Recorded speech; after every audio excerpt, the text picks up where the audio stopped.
மாலைதீவில் 355 kilogram போதைப் பொருளுடன் 5 சந்தேக நபர்களும் மீன்பிடி படகும் கைது செய்யப்பட்டு கைப்பற்றப்பட்டிருக்கிறது. கடந்த 7ஆம் தேதி மாலைதீவு காவல்துறை மற்றும் படையினர் இணைந்து ஒரு கைது நடவடிக்கையை மேற்கொண்டிருக்கின்றார்கள்.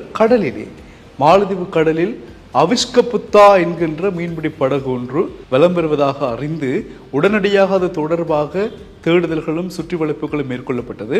ஆனால் அந்த அவிஷ்கபுத்தா என்ற பேர் இலங்கையுடன் சம்பந்தப்பட்டிருப்பதால் இலங்கை கடற்படை காவல்துறைக்கு மாலைதீவு போலீசார் தகவல்களை வழங்கி இவர்களும் அவர்களுமாக இணைந்து அந்த மீன்பிடி படகை கைப்பற்றியிருக்கிறார்கள்.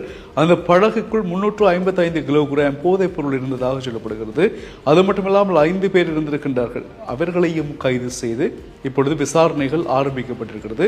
இந்த விடயம் அறிந்தவுடன் என்ன நடந்திருக்கிறது சொன்னால், மாலைதீவுக்கு இங்கிருந்து போதைப் பொருள் தடுப்பு பிரிவு காவல்துறை மற்றும் படையினர் மாலைதீவுக்கு சென்றிருக்கிறார்கள். அங்கு அவர்களை அங்கிருந்து இங்கே கூட்டிக் கொண்டு வந்து விசாரணை நடத்துவதற்காக. ஆனால் முழுமையான செய்திகளை அறிந்து கொள்ள எங்களுடைய மண் வாசனை சேனலை சப்ஸ்கிரைப் பண்ணுங்கள் உறவுகளே.